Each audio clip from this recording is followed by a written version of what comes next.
Përshëndetje shikues të gazetës Lajm dhe Lajm TV. Mirëserdhet në episodin e parë të emisionit më të ri Z.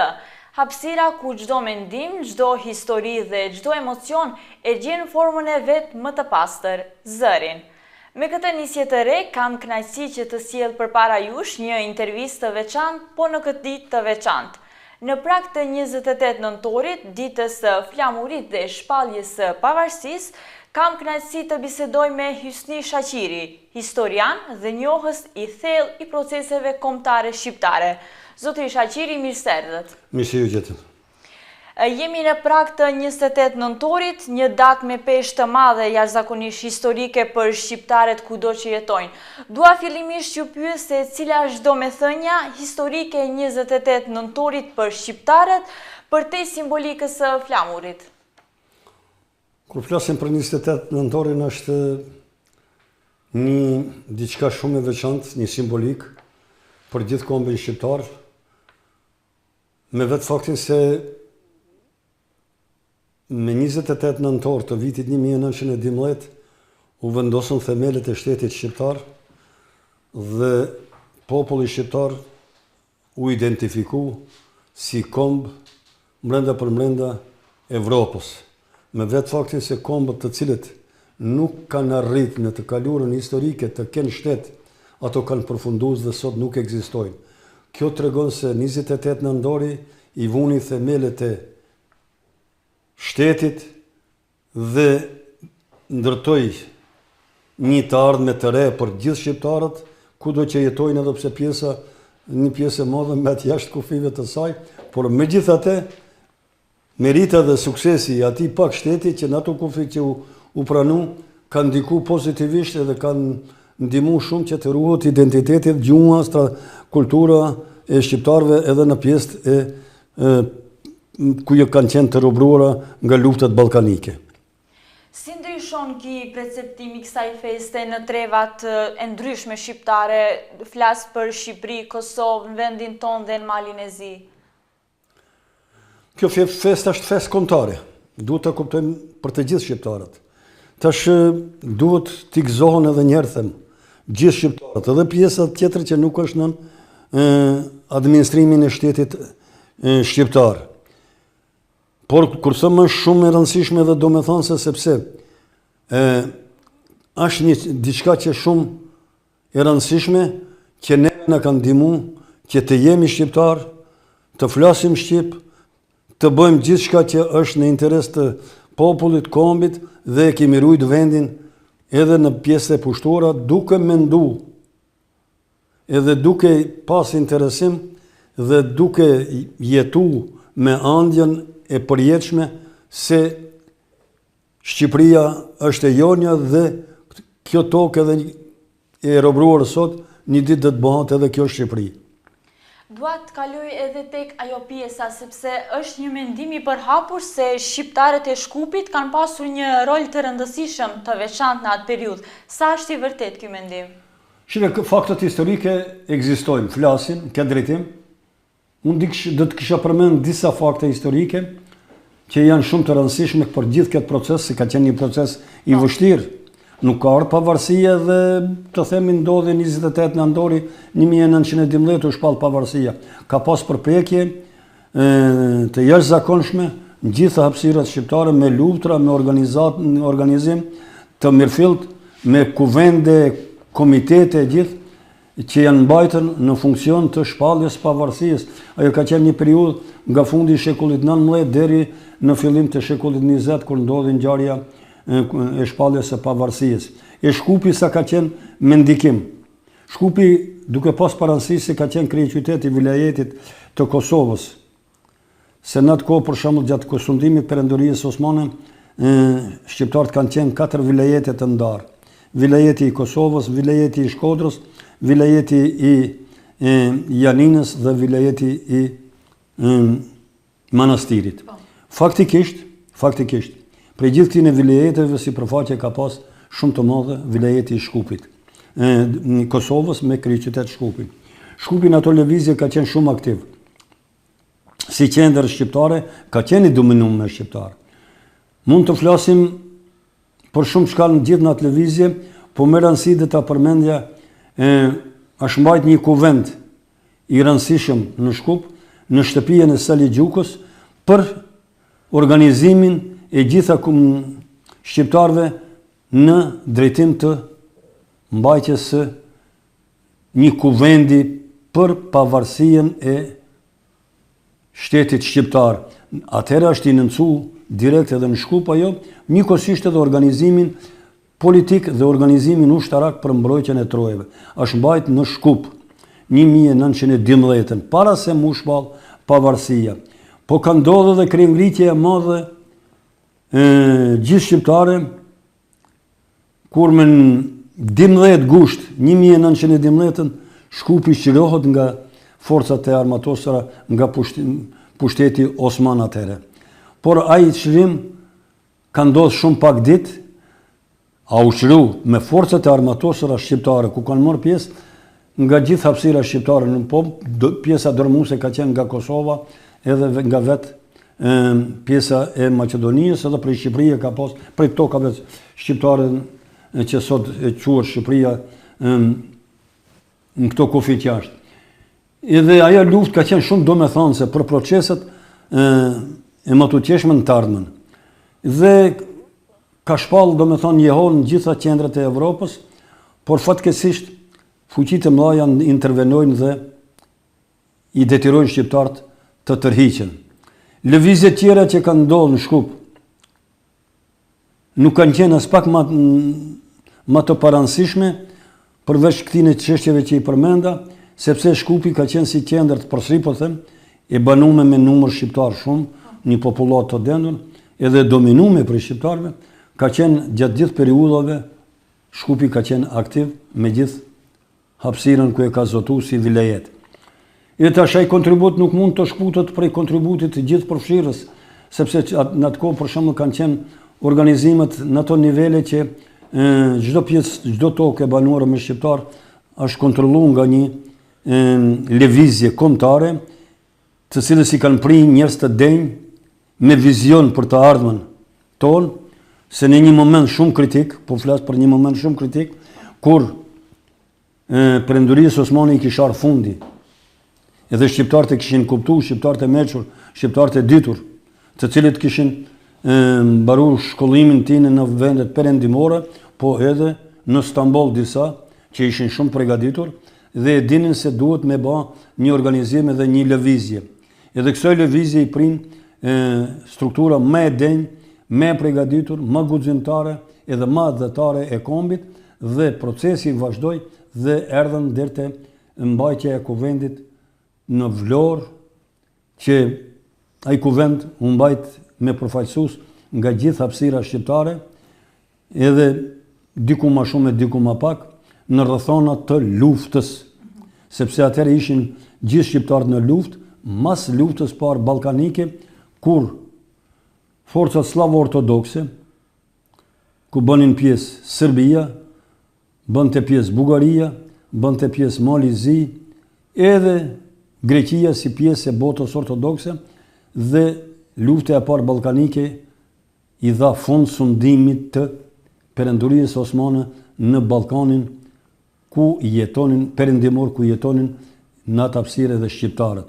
Edhe shqiptarët ishin të detyruar të organizohen, se ishin momente shumë vendimtare dhe kritike, se pas fitores që arritën Alianca Slavo-Ortodokse, fitores nga lufta e parë ballkanike, ato ju kthin tokave shqiptare. Dhe donin t'i pushtojnë tokat shqiptare, sepse serbët edhe grekët, edhe në atë kohë edhe sot ekziston ai mentalitet të ato që Ballkanin e kanë dashur gjithmonë pa shqiptarët. Dhe donin t'i largonin me forcë. Por përpjekjet, organizimi, ngritja e vetdijes, të them drejtën, bëni çmos, edhe pse nuk u çruan pjesa dërmuese e tokave, por nuk u lëshuan trojet dhe sot e kësaj dite ekzistojnë. A plani i tij ka qenë pastrimi etnik, ju them në bazë fakteve historike, jo që unë po shpiki edhe po du ta them vetë. Kjo nuk është ata që unë asnjëherë nuk e dëshiroja këta ta them, po është realitet. Dhe këtë lufta luftra kanë zgjatë, që nga shërimi, mbrojtja e Ulqinit, edhe kanë fillu kjo fatkesi, ka fillu me marrëveshjen me traktatin e Shën Stefanit. Është një marrëveshje shumë famkeqe për shqiptarët. Kur u mbrojt Ulqini nga forcat shqiptare, 1880 u mbrojt nga gjithë forcat shqiptare, fuqitë e mëdha ndërhinën dhe ja dorëzuan Malit Zi. Prej 1880 deri 1920 shqiptarët kanë qenë në luftë. Ajo është periudhë 40 vjeçare. Kanë luftu, është derdh gjak tej mase si lumi. Por po ju them kështu në mënyrë shumë të saktë, me të vërteta historike, asnjë prej fuqive të mëdha nuk na kanë mbrojtë. Nuk na kanë mbrojtë. Pikrisht. Edhe kur them se fatkesia fillon me marrëveshjen e Shën Stefanit, kur me 1877 luftën e fiton Rusia ndaj Perendorisë Osmane dhe Rusia cariste i vën kushte Perendorisë Osmane për pranimin e marrëveshjes. Ajo me që e humbi luftën, detirohet të pranoje kushtet e Rusijës. Rusia i ka coptu këto toka në favor të shteteve satelite të botës slave. Dhe ati them fillon fatkesia të merrin ndaj shqiptarëve.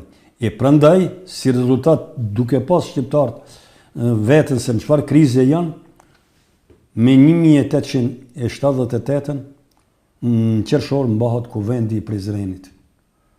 Kuvendi i Prizrenit mund të quajë një qeveri e cila ishte për në atë kohë qeveri që në një farforme kishte marrë mbikëqyrjen dhe administrimin jo në kushte normale, edhe të them një qeveri krejt e stabile e formuar, por kishte atributet e një qeverisje me shqiptarët.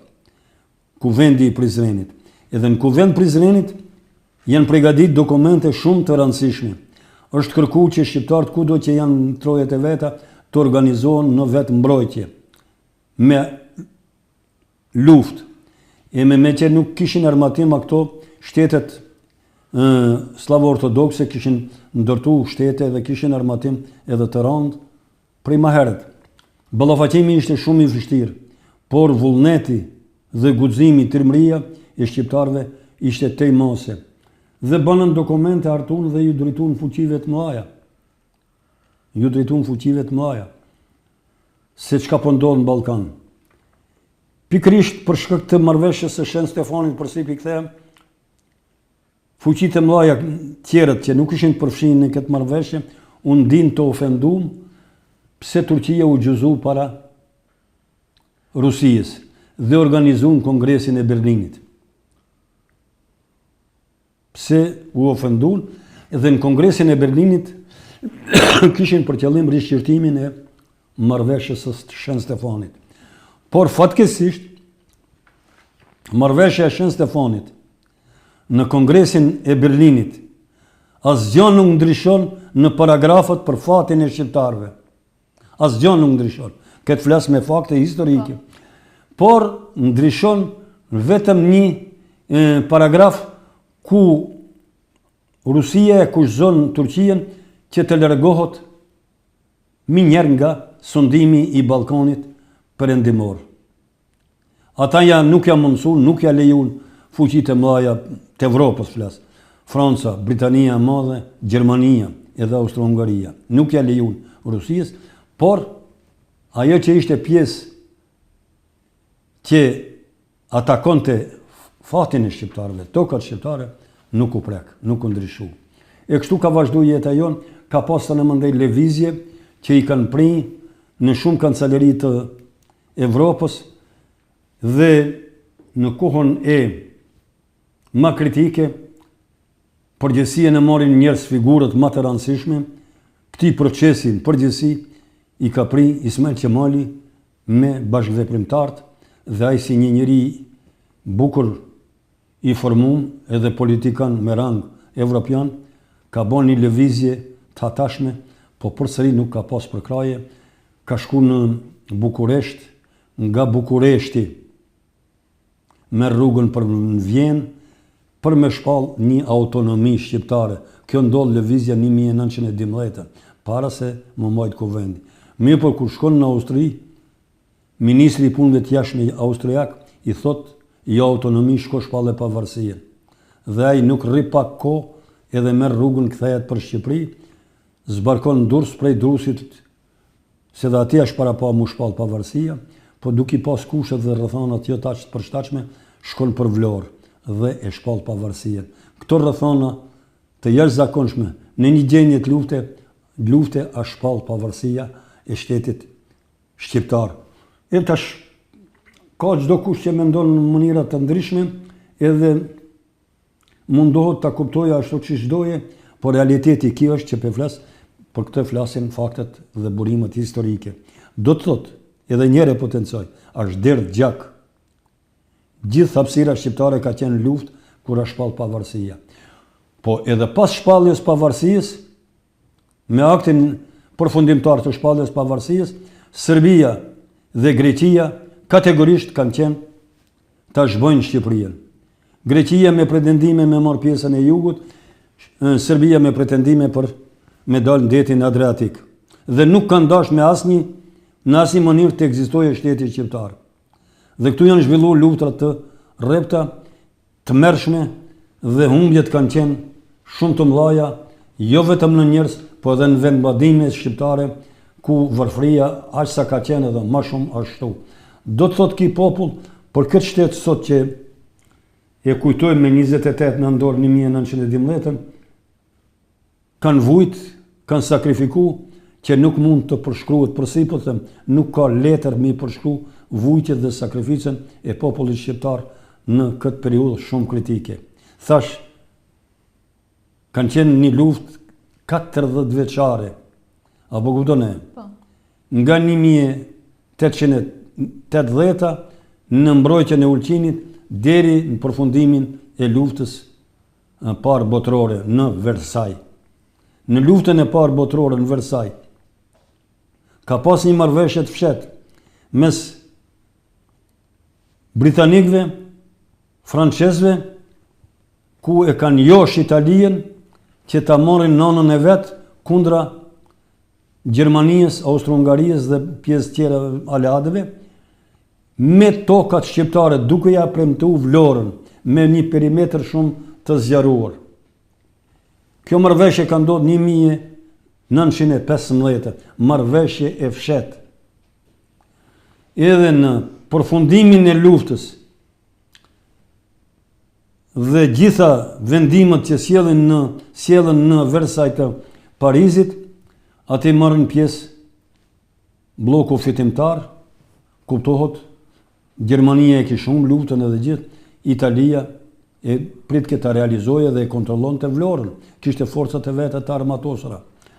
Edhe ato forcat të armatosura qëndruan deri në 1920, kur shqiptarët me luftë i larguan. Por fjala e presidentit amerikan, Woodrow Wilson, ishte vendimtare. Ju drejtu delegatëve në Versailles, asnjë marrëveshje të fshehtë nuk vjen parasysh. Dhe Shqipëria do të ekzistojë në kufit ekzistues mbas vendimeve të konferencës në Londër, konferencës së ambasadorëve. Se edhe ajo konferencë, kur ka vendos çeto kufi, edhe ajo ka qenë tragjike për neve vendimet e konferencës së Londrës. Por ato vendime, ato kufi të në mandej u bën ndërkombëtar me përfundimin e luftës së ditë parë botërore, dhe përsipe them, falim duke qenë mirënjohës ndaj qendrimit amerikan. Ai e mbrojti këtë Shqipëri dhe tha në Shqipëria duhet të ketë integritetin e vet territorial dhe pavarësinë në kufit sipas konferencës së ambasadorëve në Londër në vitin 1913. Kjo është e vërteta. Zoti Shaqi tha disa gjëra që unë për vete nuk i kisha dëgjuar të drejtën dhe më erdhi shumë mirë kjo që e dëgjova. Përmendet se sa shumë shqiptarët kanë bërë luftë, janë maltretuar që një ditë arjet kjo.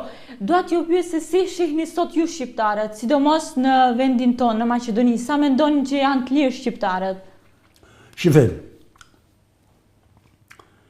Ne për fat keq thash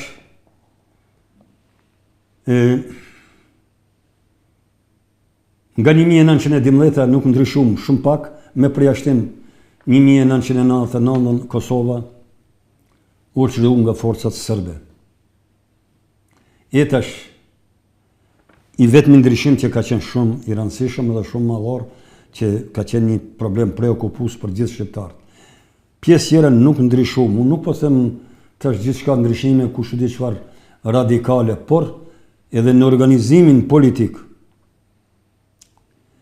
në periudhën e demokracisë, vitet pas 90-ta, mas i rast sistemi komunist, se në sistemin komunist kemi përjetuar të merr.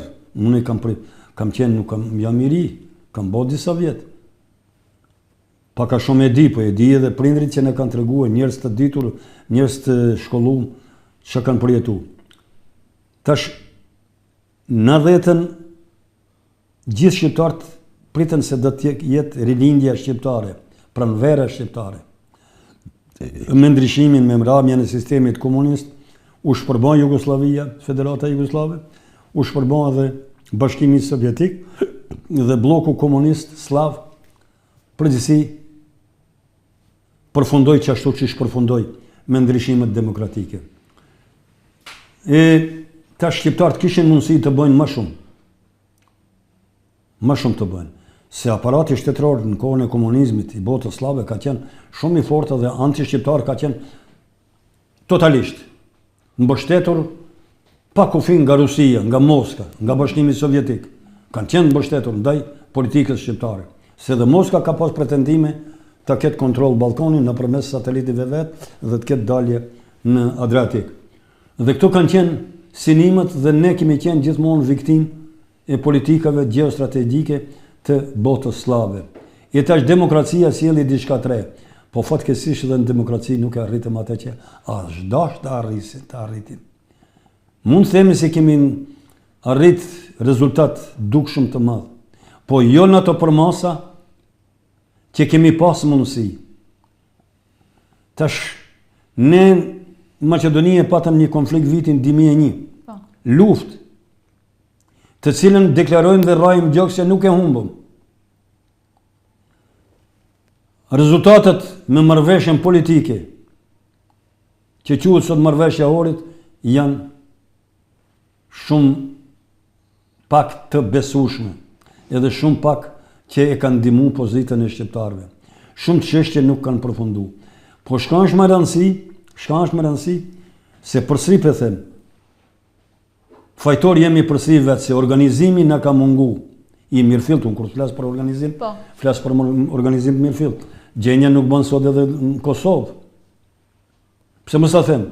Një vjet alos kanë arrit të krijojnë qeveri, por ne nuk e kemi atë luks të mirëmi me çështjet të karakterit periferik, problemet e shtetërore të lamonësh. Ne këtu nuk kemi forcë të kemi ndikim në ato përmasa, po përsëri nuk kemi qenë të organizuar që të tregohemi se jemi faktor politik edhe mund t'i pengojmë disa procese nëse na kundërshtojnë pala tjetër.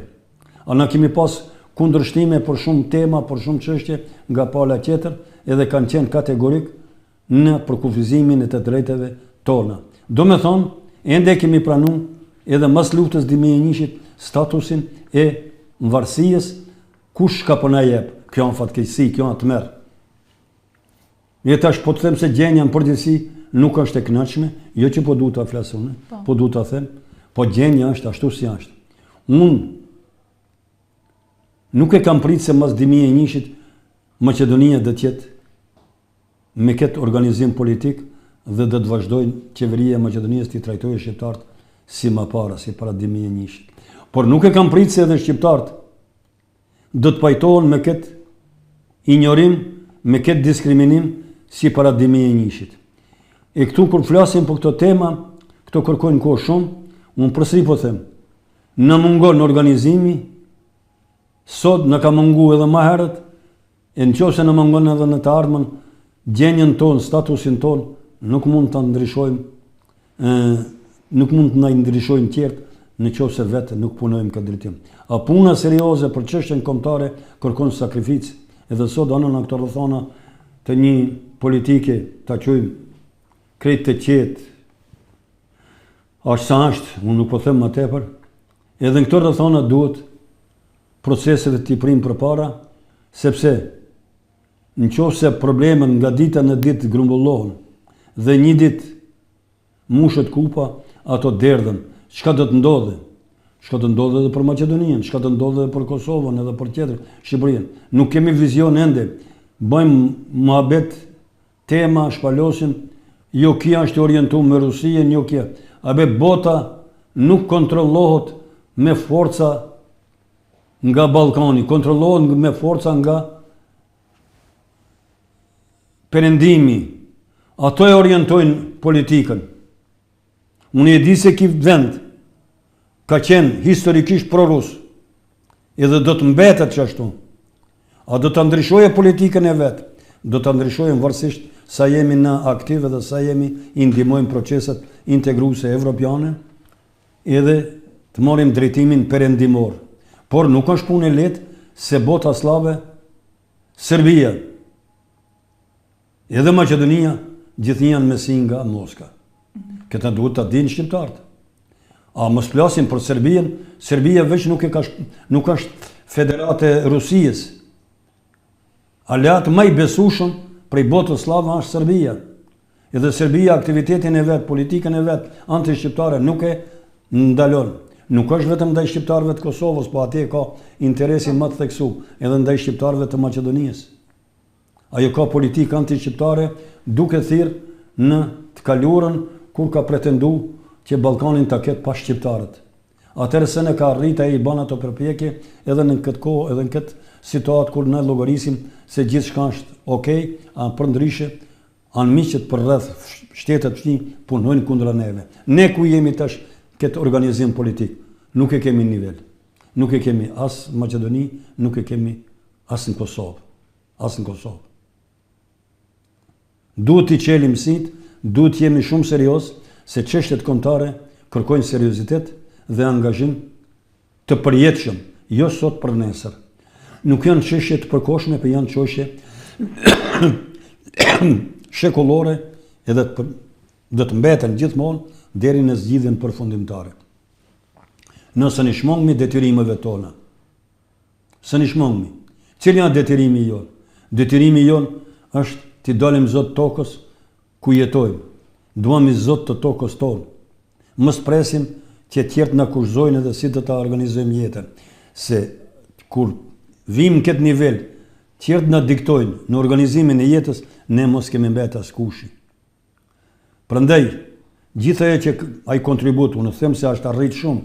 Shqiptarët kanë rujt gjithçka që ka qenë e shenjtë, që ka qenë domethënëse simbolike, që ka qenë shumë me peshë për të ardhmen tonë. Kemi rujt gjuhën, kemi rujt identitetin, kemi rujt tokat që i kemi edhe pse jemi zvoglu në numër, se një pjesë ka shku për në Turqi, na i dim shpërngull, po megjithatë s'kan arrit ta pastrojnë këtë territor. E tash duhet ta ndërtojmë. Për me ndërtu duhet të kemi organizim, zhvillim ekonomik. Kemi një ekonomi të pavarur kombëtare që kontrollohet nga një qendër e botës shqiptare. Ajo duhet jetë Tirana dhe me ndihmës të Kosovës.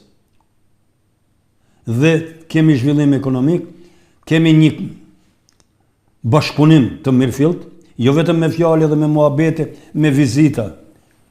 Dikush shkon në Shqipëri, promovohet para ekranit televiziv, kam shku në Shqipëri për me rrit mashtien e vet në Maqedoni. A nuk e di se çka ka bën edhe për çka ka shku. Edhe dikush që vjen prej Shqipërisë, ja unë kam shku në një aktivitet në Maqedoni, jam taku me shqiptar, çka ka afru me shqiptar. Kjo ndodh edhe me vizitat që vijnë nga Kosova, edhe nga Shqipëria, edhe prej neve.